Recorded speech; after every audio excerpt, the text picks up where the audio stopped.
Welcome in, McElroy and Cubelic in the morning. Glad you're with us. Greg on TV for most of the show today. He'll be in and out. We have Tuesday, January the 6th, 7 a.m. Transfer portal in full swing.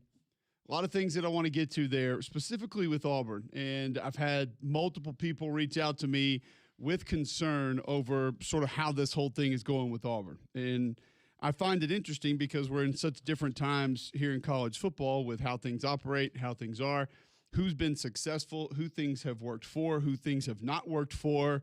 And I just want to get a little bit of reaction and a little bit of feedback, maybe your thoughts on how you see it. 800-239-9569 if you want to get in. 800-239-WJOX. 8 players as of right now committed from South Florida to Alex Golesh at Auburn. More people that I hear from, more people that I see talking about this, they seem to be concerned about it. So I'll ask you, are you? Is it good? Is it bad? Because the majority of what I hear and what I see from a lot of different people is, well, these aren't SEC caliber players. Why are we bringing them in? It's not going to work. Is that the case? Do you believe that? You can tweet in at Mac and Q, be a part of the show there. You can also text into the show, 205-834-9450. Alabama has picked up a player in the portal. We'll discuss him. We have the college football playoff coming up this week, Thursday night and Friday night. We'll hear from Kurt Signetti, Dan Letting, Mario Cristobal as we get set for the semifinals of this year's college football playoff. Talk about those matchups as well. What have we learned about this college football playoff, the 12-team college football playoff, now that we have these teams advancing? What does it say about maybe where we are, what your strategy should be, how we look at teams coming into the playoff, how you want to try to build a team heading into the playoffs? Have we learned anything new about how that operates and sort of what that is? We'll talk about all those things throughout the course of the show today. But I'll ask that first question kind of here internally first of where we are and how things are operating for Alex Golesh at Auburn. John, when you see 8 players from South Florida committed to come in and play for Alex Golesh at Auburn, is that concerning or is that a net positive for you? I don't view it as concerning. The first thing I guess that comes to mind is that this is kind of business as usual. That's essentially kind of what it feels like college football has become. You don't see it every single place, every single area, every single time. But look at what's happening with Penn State and Iowa State. A good chunk of that team is following Matt Campbell from Ames over to Penn State. So I get that. So it's not surprising that a good number of the players who, I know you're supposed to commit to the school, commit to that, but generally you commit to the coach that you play for, generally your position coach. But I know that's basically when you commit, that's where you're going to. So it's no wonder that they're following the coach to do that. And seeing what Kurt Signetti's doing, bringing a good number, not all, but a good number of James Madison players from James Madison, Indiana, and looking very dominant over college football this season and a decent bit of last season. It challenges the notion that most, I think, SEC fans have felt over the last little bit, like your old coach used to say, like, you're Auburn, they's Mississippi State, like you're supposed to be that. You're SEC, yep. They're not. They can't handle it. But we've seen over the last little bit, we've have a former Division II player leading Ole Miss. Like, there's talent out there. Yeah. So to me, as long as they're talented, which it looks like they are, if I'm an Auburn fan, I'm happy and grateful, because could it get worse because apparently you had talent before and then look what happened with it. Yeah, it's Kurt Signetti was where I was going to go for kind of the blueprint of this. You want guys that are familiar with your style. You want guys that are familiar with the way that you coach. You want guys that essentially want to play for you. And by no means did I even attempting to bring in the loyalty aspect of this. I could honestly don't really care about that. Because what I have seen mostly has been based on talent and ability and size. And like Nakai Davenport, 98 carries, 612 yards, 7 touchdowns. I think he's a big physical back. I think he's a kid that can play in the SEC. Have no doubts about it. Fred Gaskin, corner, had 2 picks, 3 tackles for loss last year. Jeremiah Kroger, 38 catches, 597 yards, 8 touchdowns. If Byron Brown comes in, he would immediately give Auburn something they didn't have a year ago and that would be a 1,000-yard rusher. Auburn didn't have a 1,000-yard rusher last year. Byron Brown was that. Now, I know a lot of folks are going to say, well, you're not going to be able to put up the same numbers in the SEC. Okay, well, some guys have been able to. John just brought up Trinidad Chambliss, guy that came in from lower levels of college football and was able to make that happen. So, I don't look at it in any way, shape, form, or fashion as problematic. I do understand where some people would say, hey, you have to recruit to make this work. But I'll go to what I believe is somewhat of a new thought process in college football, and it shouldn't be new. Maybe it's just newer for the Big Ten, and it'll catch on in the SEC a little bit and some other places, and that is building a team as opposed to just collecting talent. And, G-Mac, one of the thing that we're kind of discussing off the top here is there are a lot of Auburn fans that seem to be upset, frustrated that there's so many South Florida guys coming in with Alex Golesh. And I think they would probably look at the star rankings, probably look at the production, probably look at why were they not recruited by Florida, Miami, Florida State, whatever. But I think when it was like we talked about earlier in the week, when people try to do this off-season study with Indiana, because you know people are going to do it. Of course. The thing they're going to come away with is not, look how big, or look how fast, or look how talent, or look how ability. It's going to be look how execution. And it's going to be, man, this offensive line, their helmets play side on almost every play. Their hands are inside on almost every play. They finish, they strain on almost every play. These running backs don't just take the ball and sprint north and south every time. Like, they have a feel of where the play is going. There's a collective understanding of what the play is attempting to accomplish. There's not a lot of greed with a lot of the different players. And I think maybe the main thing, I don't know about you, but that I've taken away from this Indiana team is unreliance a word? Unreliable. Like, when you're not overly reliant on an individual, how would you state that? Yeah, they're unreliable. You would say you're not dependent. The non-dependence on individual players. That there's not a guy that has to have 35 carries a game. You don't have to have a quarterback throw 40 times a game. There's not a receiver that needs 15 targets a game. You just run the system. And everybody plays hard and everybody does their job, and then you get some guys that can play a little bit. That's what I see with Indiana. And if you're bringing in guys from South Florida that can do those things and your system and your scheme works, it doesn't have to be a bunch of 5 stars. So I don't know where you are on Alex Golesh bringing in already 8 players from South Florida, but there are some Auburn fans that are concerned about it, and that's where we started the discussion this morning. Well, they're concerned about it because they've been told forever that star rankings matter. I mean, they've been told and brainwashed by the propagandists that are the recruiting rankings people that the only thing that matters is star rankings, and that's not true. It's the farthest thing from it. Need I remind you, Alabama just got their tail kicked by a bunch of 3 stars and 0 stars. Absolute tail kicked, pounded into submission, embarrassed. Bama's got a bunch of high-flying 5 stars, right? Like studs, highly recruited guys. Like Keon Keeley is a 5-star. I would take every defensive lineman on Indiana's team over Keon Keeley. Every one of them, including guys that left high school with 0 stars. Elijah Surratt, their starting wide receiver, 0 stars. Carter Smith, their starting left tackle, 0 stars. Now, and when he went into he was a 3-star. Looking at some of the others, unbelievable stars. The 2 years ago, these are American corner, 3-star.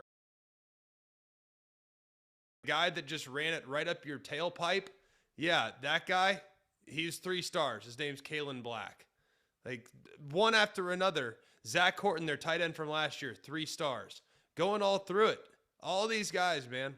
3-star, 3-star, 3-star, 3-star, 3-star. Let's go to this portal class from last year. Okay, Pat Coogan, the center, really good player, 4-star. Fernando Mendoza, really good player, 4-star. Holden Stays, tight end, 3 stars. Roman Hemby, that running back that just went for over 1,000 and wore Bama out, 3 stars from Maryland. I mean, you have Zen Mahalski, rotational tackle, 3 stars. Stephen Daly, the defensive end that led the Big Ten in tackles for loss, 3-star from Kent State. I mean, Hosea Wheeler, great disruptive defensive tackle from Western Kentucky, 3 stars.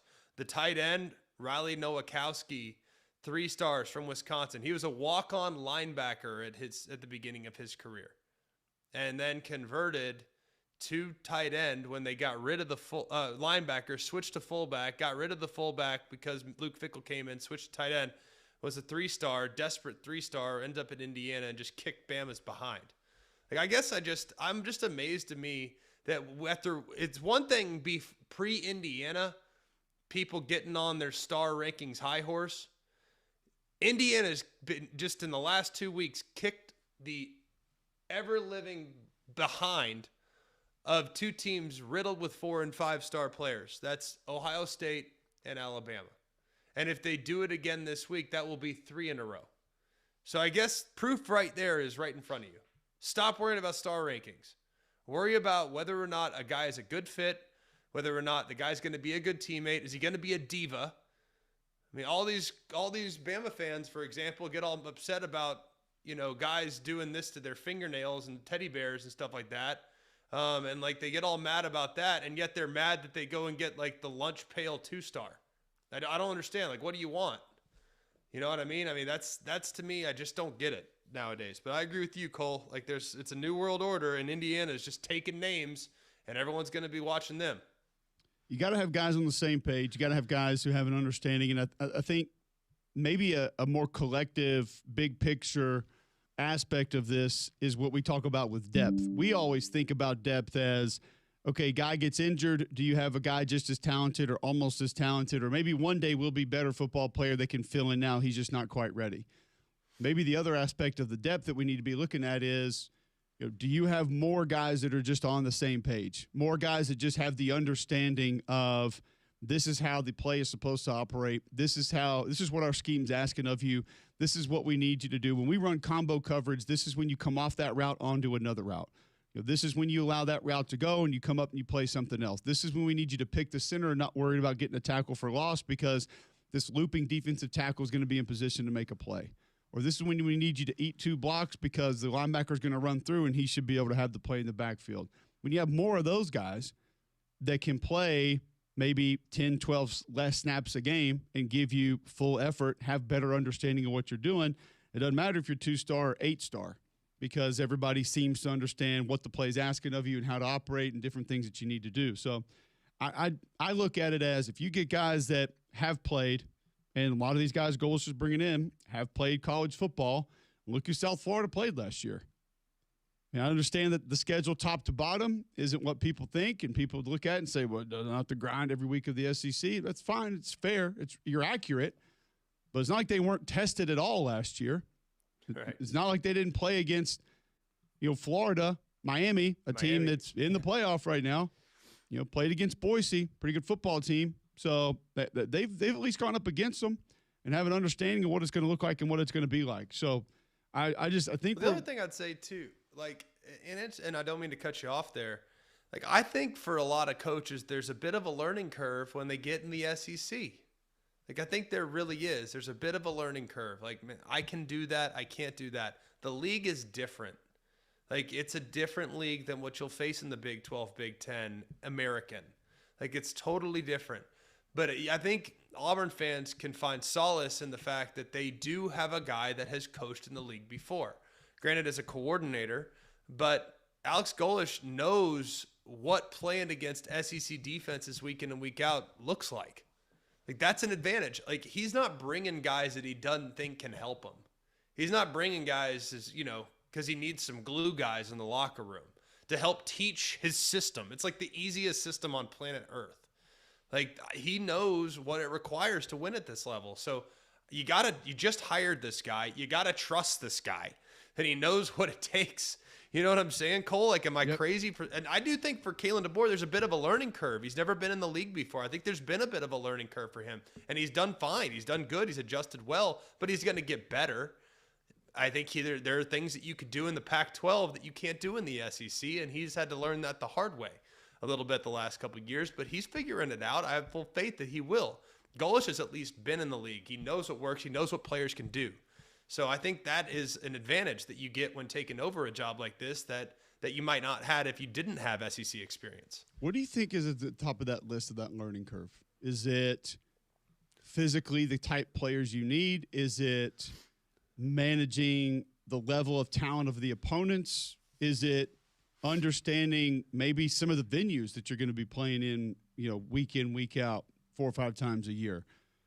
Is it the different schemes that you're going to see? I wouldn't think that would be the part that would be at the top of it. Like the thing that I might have sort of flipped to now, Greg, is the behavior of and I don't just mean, are they out getting in trouble? I just mean the mentality and the desire, the will of the players that you're dealing with every day. Is it the mental aspect, behavioral aspect of the players that you're going to be dealing with?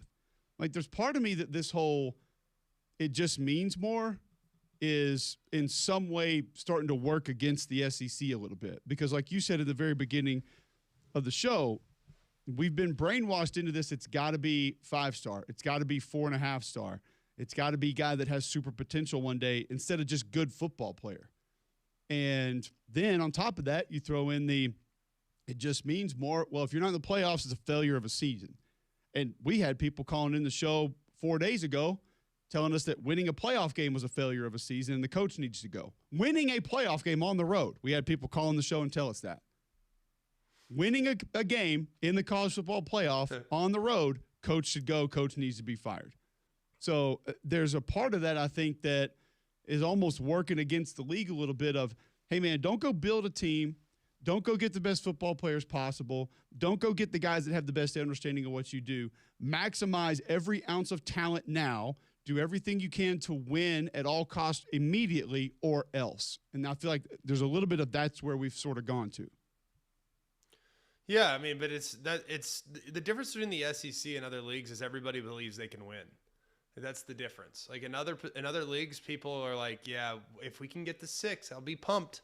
Like, no, like every single team in the league thinks they should be in the playoff. Well, whether they should or not is a conversation for a different day.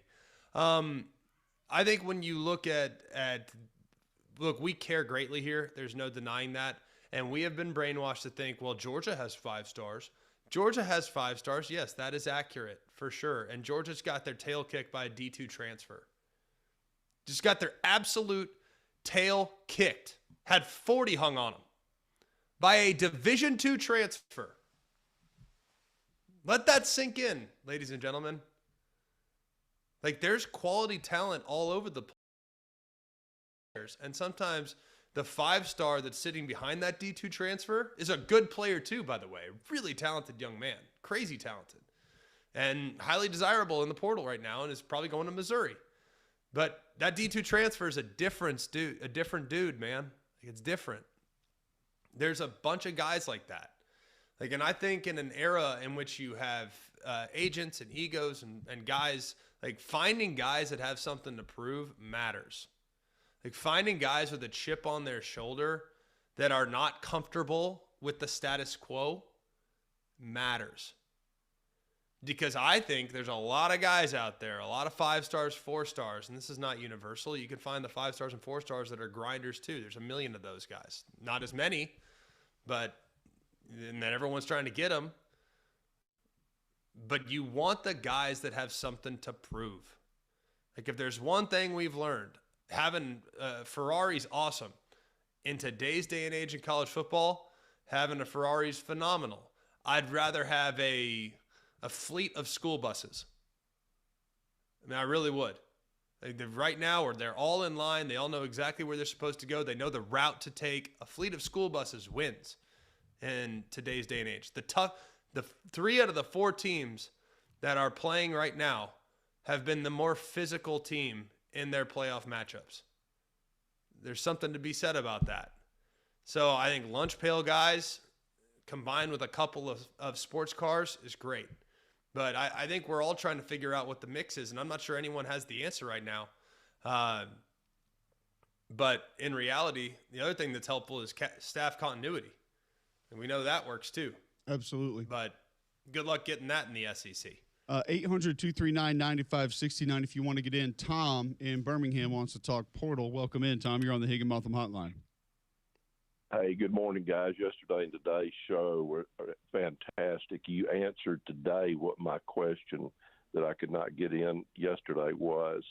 And exactly what y'all are saying this morning is confirmed by artificial intelligence. Now, I don't put up complete faith in that, but I looked it up yesterday, all the parameters you're talking about, and it confirms exactly what you're saying. And the term you came up with this morning, I think, is just critical. You called it collective understanding, and school buses are better than Ferraris. That's true, and it compared Indiana's line with Alabama's line. Now, the next step in that is, well, if the players have that collective understanding, you have to have a coaching staff that has that together. And if there's one weak link in that coaching staff or two, the collective understanding will fail. And I'm just curious to know, I think Golish has probably got that going to Auburn. Saban had it, Bear Bryant had it, Hugh Freeze did not. My question is, does DeBoer have that understanding the same way? Signetti's got it in a weird, abstract way. But y'all are unbelievable in how exactly what you said this morning parallels AI, because the glaring weakness in Alabama the AI came up with was all pointed to offensive line. Thank you for the show, guys. I want to listen to what you have to say. Appreciate that. I would actually love to see I'm not massively into artificial intelligence, but I would love to see the AI reasoning and sort of layout for what they thought some of the issues were. And I do think Kalen DeBoer has that, or else he wouldn't have won at the other levels that he has. Like, you don't trip and stumble into wins to the level that he has. Specifically, I mean, all the things that we're saying about how it looks like people might be winning in the future here in the SEC, the Big Ten, the ACC, the college football playoff. I mean, Greg, would you not say it's fair that that's how you have to win at like D3, D2? Like, yeah. How else are you going to win there? I mean, 100%. But you also have to let him do his job. Like, you can't expect him to recruit the guy that you want him to recruit because that guy has 5 stars. Like, you can't expect him to go try to get Cam Coleman when in reality, one Cam Coleman might take away 3 quality offensive linemen. Like, what would you rather have, Cam Coleman or 3 quality offensive linemen? I don't know. I think I'd rather have 3 quality offensive linemen, personally. It's nothing against Cam Coleman. It's just, what's the goal here? Well, that actually brings up an interesting point that I want to hit on the other side. Who have been, and again, we don't know the answer to this, who have been, just in our opinion, we'll say the last 5 years, the biggest spenders in college football? We'll talk about that and then see maybe where they are next, right here on Jocks.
All right, welcome back in. McElroy and Cubelic in the morning. If you want to be a part of the show, 800-239-9569, 800-239-WJOX. McElroy back on television. He'll be back with us in just a few moments before he rejoins, just before we rejoin some of you on the phones. I would also like to offer up the Jocks Helpline for all those out there looking for advice for your college football teams, or maybe you just need to vent about where your football team needs to go. 800-239-WJOX. You will get John Saber on the phone most of the times, and he'll gladly talk you off the ledge. Because what most of you don't hear and don't see is the amount of time that John spends talking people off the ledge, attempting to talk sense into people who call into the show and want to voice their opinions on certain things. Why is it that you choose to do this? Because I would rather keep their sanity intact and talk to them rather than them get on the air and you talk to them and probably do it in a more elevated manner. And while I know there's obvious frustration that comes from you in a lot of these phone calls as well. Yes, and that's why I wonder why you would do it to yourself. Because I know if you do it, if you accidentally say the wrong word, it's on air and then we're all in trouble. But if I do it off the air and just to them, I can plead ignorance. Be like, no, I didn't say that. What are you talking about? I didn't call him expletive, a couple other words. What are you talking about? Prove it. I'm honest. I think the best way. The lack of trust in me is what you're saying. You're showing right now. No, it's not lack of trust in you. It's more so CYA, just in case. I'd like McElroy and Cubelic. I don't need to go back to the old regime or anything else like that. Well, he's Mac and Cube. Them's somebody else. If you have a lack of energy, if you're getting poor sleep, feeling on edge, could be the effects of low testosterone. Game Day Men's Health wants to help you with that today. Go to GameDayMen'sHealth.com. Sign up for the free consultation. You get the free PSA test, free testosterone test. They'll give you your baseline health, let you know where you are, then give you all the different options that they have. If you overdid it over the holidays, they have weight loss programs in stock as well. Peptides, your body discontinues making those. They can get you going back with those as well to help you feel better. Get better sleep, get more energy, lose weight, feel better, get back to your normal self at Game Day Men's Health. Locker room environment, holistic approach to health and wellness. Go to GameDayMen'sHealth.com today. Sign up for that free consultation. It's easy. Just see what they can do for you. Listen, here's the thing you need to know that are different than other places. Minimal upfront costs from the programs they offer right there at Game Day Men's Health. Book your consultation today at GameDayMen'sHealth.com. Mailman was patient enough to hold on through the break. Let's get to him on the Higginbotham Hotline. Did Saber attempt to talk sense into you before you joined us, Mailman? Hey, he always have some encouraging words for me coming on, so I'm always good to make sure I have my ducks in the row before I get on with you guys. Okay. But again, we always love you guys' show. I just wanted to throw out a couple of nuggets for us this morning. Big shout out to Amari Kite, who played on Alabama's team for about 3 years, Cole? And then he went on to Central Florida. And believe it or not, I saw him in that not playoff, but the last regular season game for the Seattle Seahawks. And he looked really good. And I go back to what you guys were saying in the last segment, guys. Football is simply about this. You either have it or you don't. And the guys that normally do well are those guys that want to play well and they're hungry. A hungry player or a hungry team is a dangerous player and a dangerous team. I'm personally not sold on Kalen DeBoer. He reminds me a lot of Mark Richt. He's going to win a lot of games, Cole, but he will never bring a championship to Alabama. And I'm gonna hold on to that. You guys can hold on to this segment and write it down, me saying it. But I just don't believe he gets it. It's a different brand of football down in the South or the SEC. And I felt as though he should have played Austin Mack or Keelan Russell earlier in the season, especially if Ty Simpson was playing hurt. And even you said, Cole, in a couple of segments, do you remember when Alabama was on that 4-game or 5-game winning streak against ranked opponents where they were playing guys. They had a segment where they said if they played hard in practice, that they were going to play in the game. And I believe that same attitude has to apply to the quarterback. When the quarterback is not playing well, a team has to have that backup guy ready to play. Last thing, the reason why Miami is going to win it all is Carson Beck is that hungry player. He got snubbed for the Heisman. He's played a lot of football. He's been on a championship team. Watch Miami host that banner and bring that trophy home. Mailman out.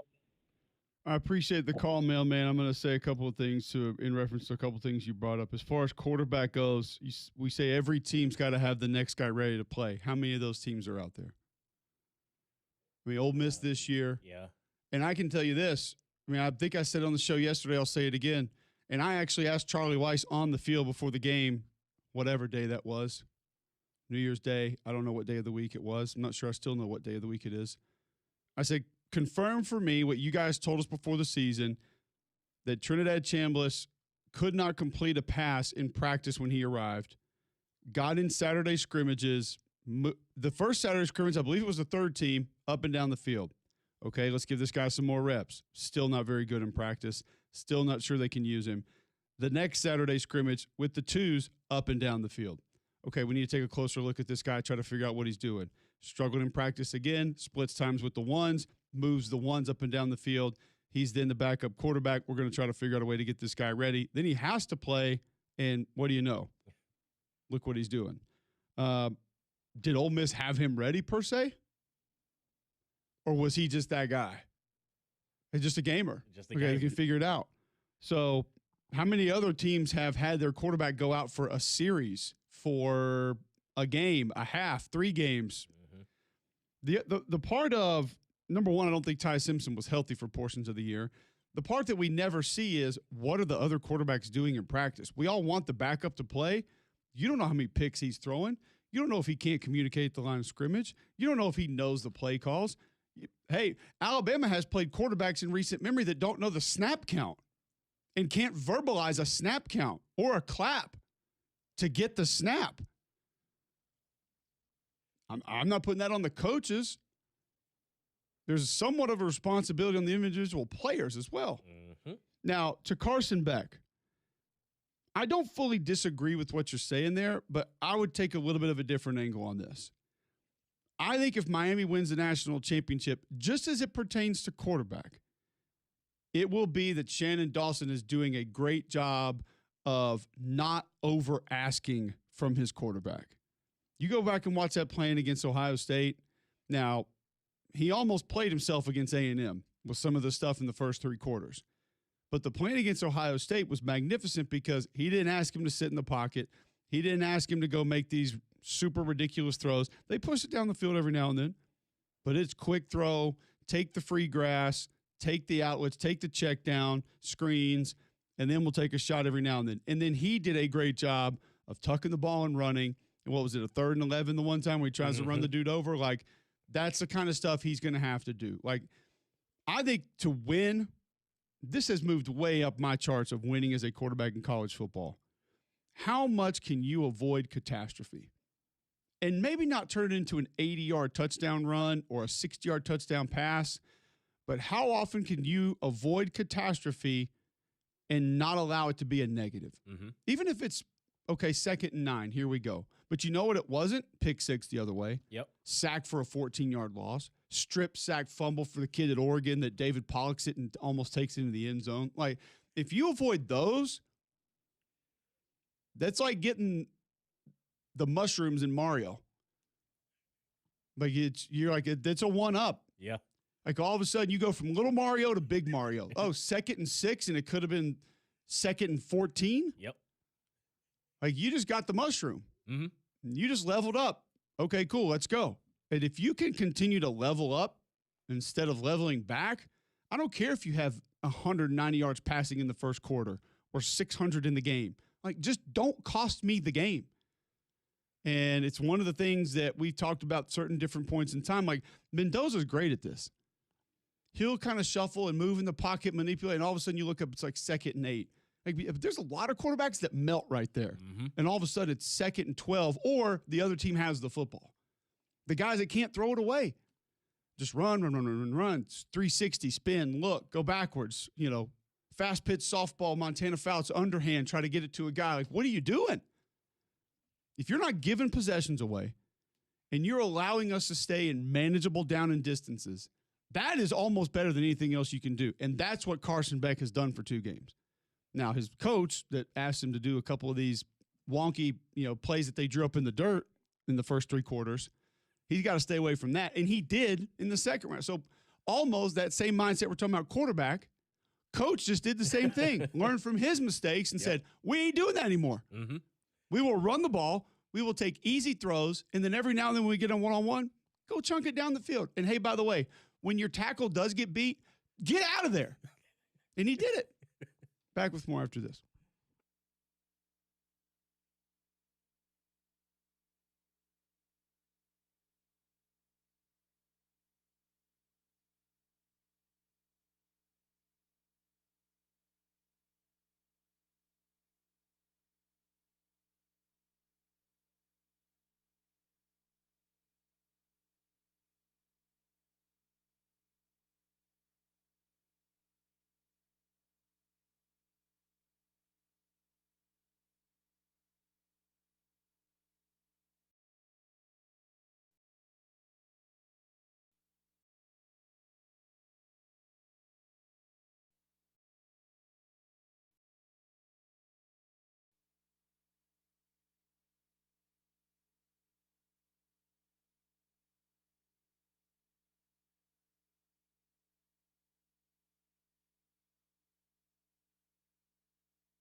All right, welcome back in. McElroy and Cubelic in the morning.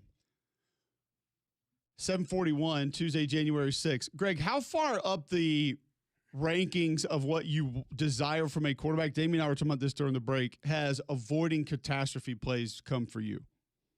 Oh my look at the guy that won the Heisman Trophy. I mean, he averages 25 attempts a game. Why is it that Ole Miss is in this situation? Because Trinidad Chambliss has 3 picks. Like, I think oftentimes nowadays, more than ever, it's always been this way, but it's progressing more and more in this direction, is that the teams are not that dissimilar. You cannot survive mistakes and win the game anymore. It's very difficult to survive mistakes and win the game. So I think avoiding catastrophic mistakes is enormous, which is why the guys with the turnover genome is a tough one now.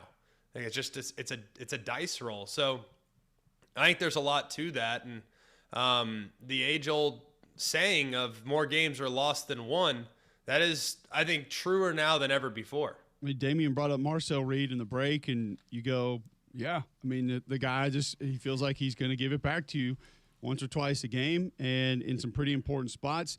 And then I go to quarterbacks who have sort of overcome it or learned from it. Remember Arch Manning against Texas A&M and what he did so well in that game? It wasn't throw for 500 yards. It wasn't throw for 8 touchdowns. It wasn't even run for 150 yards. But when that pass rush got to him, he put the ball down and he ran. Or he moved up in the pocket and he checked it down, or he threw over the middle of the field and completed a pass. He avoided the catastrophe play, something that he did not do early in the season, where he would have forced it in or maybe tried to hang or run east-west a little bit too often. He tucked the ball, he ran, he tucked the ball, he found a receiver at the last minute, and he avoided the catastrophe plays from that pass rush. So we were told that Carson Beck was going to lead Miami to a national title by mailman because he's got this chip on his shoulder, and I countered that with, I think if Miami wins it, it's going to not be because they're not asking too much of their quarterback. They're putting him in good spots. Operate the offense. Okay, now we have the one-on-one. Cool, take it. Great, go for it. But we're not throwing the ball down the field 35 times a game. We're not going to ask you to sit in the pocket for 11 seconds, 15, 20 times a game. We're not going to do that. Throw to the running back. Throw the screen.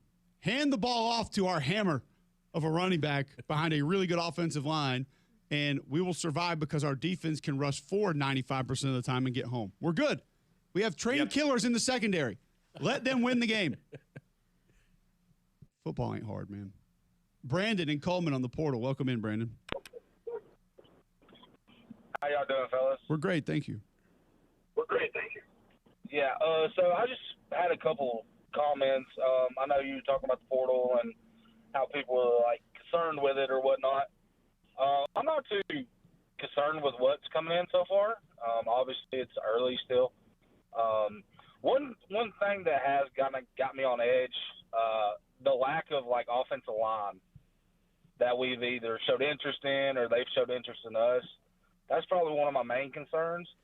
But other than that, I'm going for Indiana. I hope they go all the way. I just love a good underdog story, somebody that's not supposed to be there.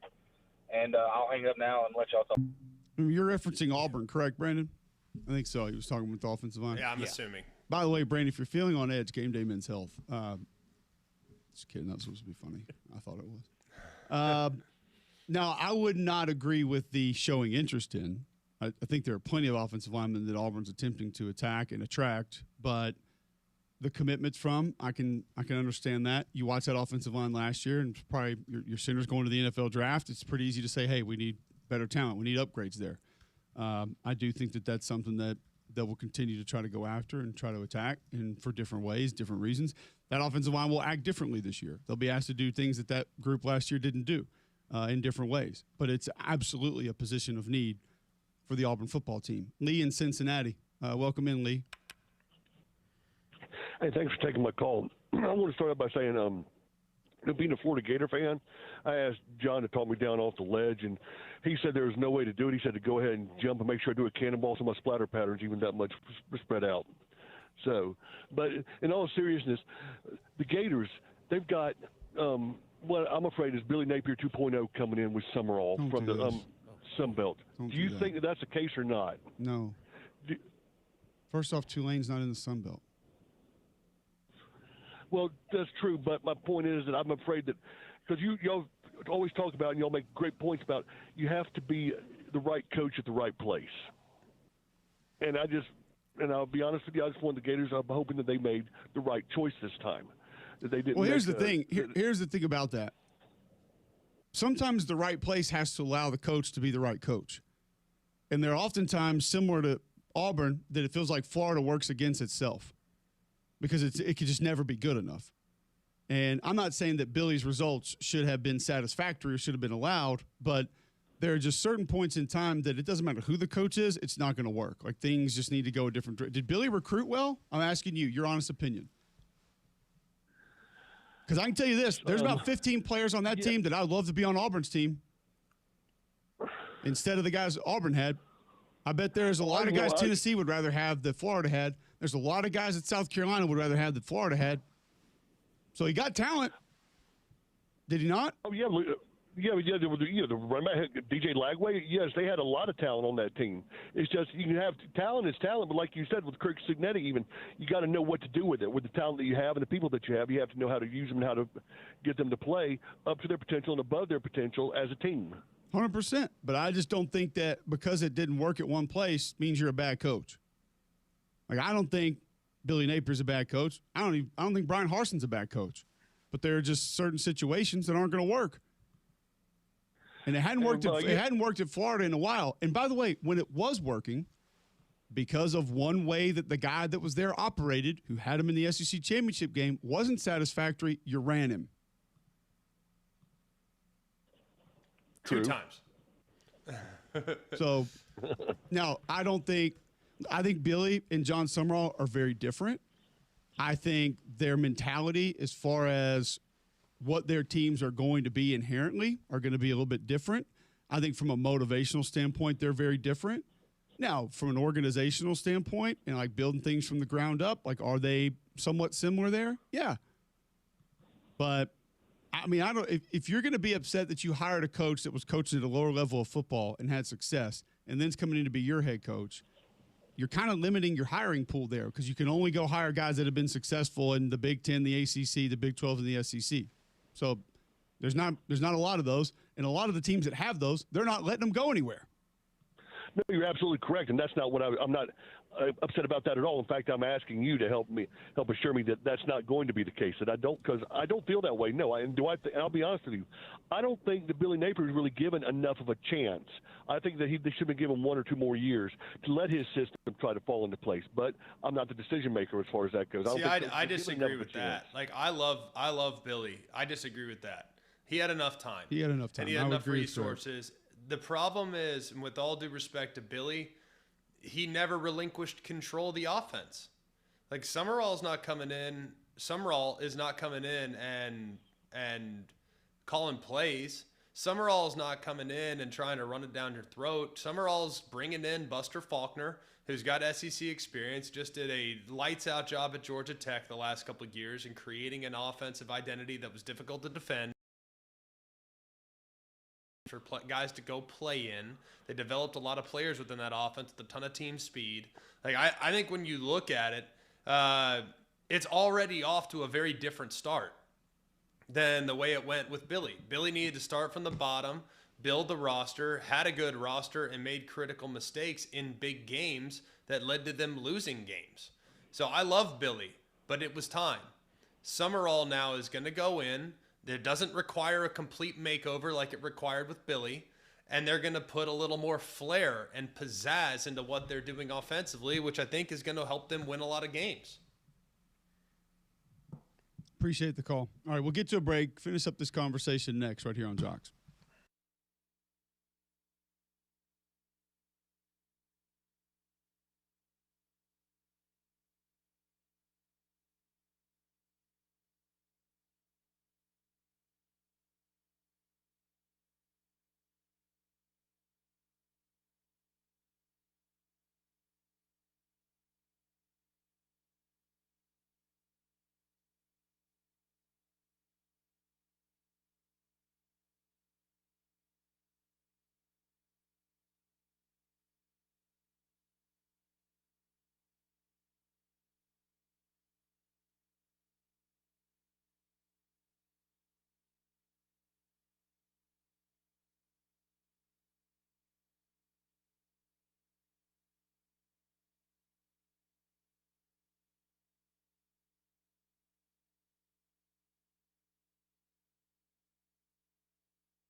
All this to answer the question, should we be okay with Alex Golis bringing in 8 players from the transfer portal from South Florida? Right. That's how we got here. 800-239-9569, 800-239-WJOX. You can always listen online, jocksfm.com. The app is in your app store, iPhone, Android. You can download that for free. Listen on the go. Watch us live on YouTube. Search Jocks945, or just tell your home smart speaker to enable the Jock skill. Bill Smith Buick GMC is Alabama's largest GMC dealership, and they can offer the largest discounts, and they absolutely have the best service. My car's getting serviced right now. They've taken great care of me. Love the experience I get when I send that thing up for service. It always comes back in tremendous shape, and they always take great care of it. You can go get yourself a GMC Sierra 1500 SLT 4x4. $67,770 is the list price. You can take $15,000 off that sticker, get it for $52,770. It's deals like that keep people coming back. There's a reason why there's 75% of their business is repeat customers. That's because you have a better experience when you shop with Bill Smith. Take the short drive to Coleman. You'll be glad you did. You can also shop online, have it delivered right to your driveway at BillSmithBuickGMC.com. So when you look at maybe the question of recruiting offensive linemen, Greg, when you look at the players who have been brought in, what should Auburn fans think about what Coach Golis has done through the portal so far? I think they should feel okay about it. I mean, they hired him, trust him to do his job. Like that, I'm amazed at how people want to micromanage the portal and the recruiting and all this other stuff. Like, let him do his job. Like, he knows his personnel. It's not like he's bringing in random guys off the street. Like, he practiced with these guys. He recruited these guys. He knows how they fit in the system. He knows how they process information. They got all this stuff. So I think it's very, very important to acknowledge, hey, he was brought here for a reason. He's bringing a very specific system. Let him do his job. If he thinks these guys can play, trust him. He knows what he's doing. He'll get the guys in that can do things the way he needs them to do and wants them to do. Andy Burcham will join us on the other side. We've got Ben Garrett coming up at 9 o'clock. He'll preview Ole Miss in the college football playoff. Also, EJ Manuel at 9:30 will help us preview Miami and maybe take a look at the latest portal get for Alabama as EJ covers the ACC. NC State running back Hollywood Smothers coming to the capstone. We'll give you our thoughts on him next hour and everything else happening in the transfer portal around Auburn, around Alabama, and really around all of college football, because there have been some big commitments since we were on air with you yesterday. All that and more next right here on Jocks.